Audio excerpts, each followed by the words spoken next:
Le Miracle Morning, cette tendance venue des États-Unis compte de plus en plus d'adeptes. Le principe, se lever 1 à 2 heures plus tôt, chaque matin pour se consacrer du temps pour soi. Mais est-ce que cette routine matinale est vraiment si miraculeuse?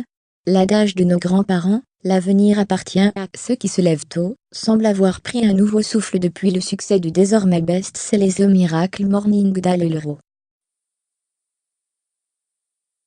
L'auteur y présente une nouvelle façon d'appréhender ses journées en commençant très tôt, et surtout en mettant en priorité les activités qui comptent pour soi. Un vrai argument pour tous ceux qui courent sans cesse après le temps. À condition de savoir bien ajuster cette routine à ses propres besoins. A priori, il n'y a pas de mal à se lever de bonne heure. Certaines études affirment même que les personnes matinales, les morningophiles, seraient plus enclines au bonheur, à l'optimisme, et aussi moins exposées à la dépression. Être debout de bonne heure serait donc quoi? Qu'il arrive un facteur de bonne santé psychique. Cependant, mettre en route une nouvelle routine matinale doit se faire avec précaution, car il faut éviter de bouleverser son rythme de sommeil de façon trop brutale. Aussi, il vaut mieux s'y prendre de façon progressive, pour éviter de réduire drastiquement la durée de son sommeil, au risque de s'épuiser. Si vous avez besoin de 8 heures de sommeil par nuit, c'est sur cette base qu'il faudra vous fixer pour modifier votre rythme. Si vous aviez l'habitude de vous coucher à 23 heures, il faudra donc, in fine, vous endormir aux alentours de 21 heures, pour gagner 2 heures d'éveil le matin. Bien sûr que s'accorder du temps est un plus au quotidien. Cela apporte de la joie, renforce l'estime de soi, et amène un équilibre de vie. Cependant, il faut prendre garde à ne pas dépenser toute son énergie au cours de cette matinée, au risque d'être rapidement fatigué, et d'impacter le restant de sa journée. L'objectif n'est pas non plus de se soumettre à une pression ingérable, pour réaliser un maximum d'activités possibles. L'idée est plutôt de faire en sorte que ce moment quotidien devienne une ressource, qu'elle permette de vivre sa journée avec confiance et sérénité, et non pas qu'elle débute comme un véritable parcours du combattant. Pour suivre une tendance, il faut déjà en avoir envie, et comprendre pourquoi on le fait. Cela peut être simplement pour essayer, pour s'accorder du temps, ou pour faire des activités importantes pour soi. À partir du moment où cette tendance apporte un plus dans sa vie, il n'y a aucune raison de s'en priver. Mais il ne faut pas non plus se sentir contraint de se lever plus tôt, parce que c'est dans l'air du temps.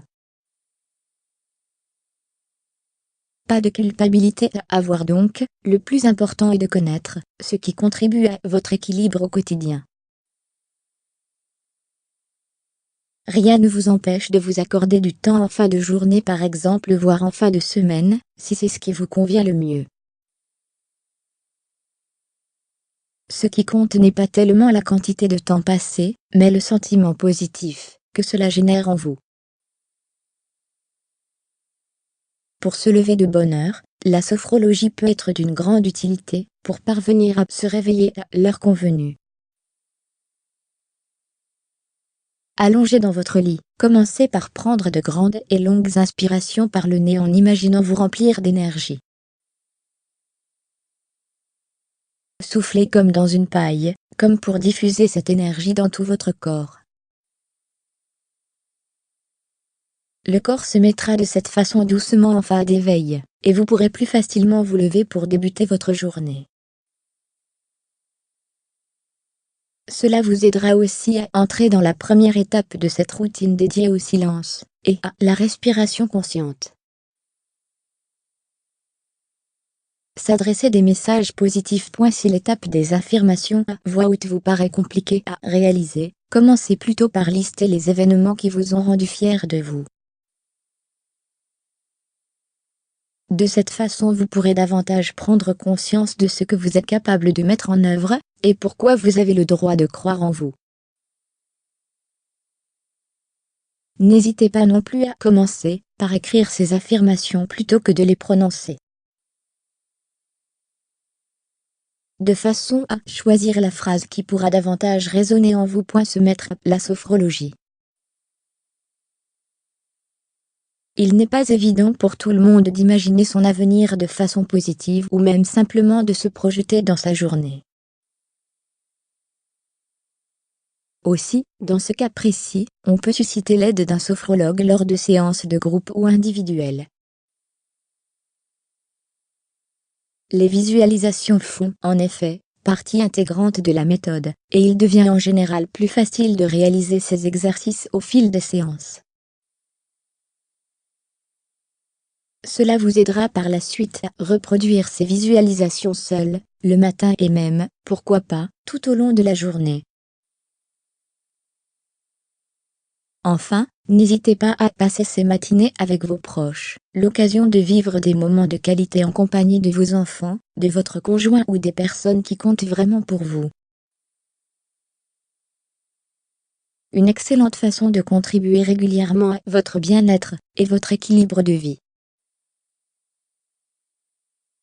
Article proposé par Catherine Aliota. Présidente de la Chambre syndicale de la sophrologie. Elle est également directrice de l'Institut de formation à la sophrologie, Paris, et auteure de plusieurs livres.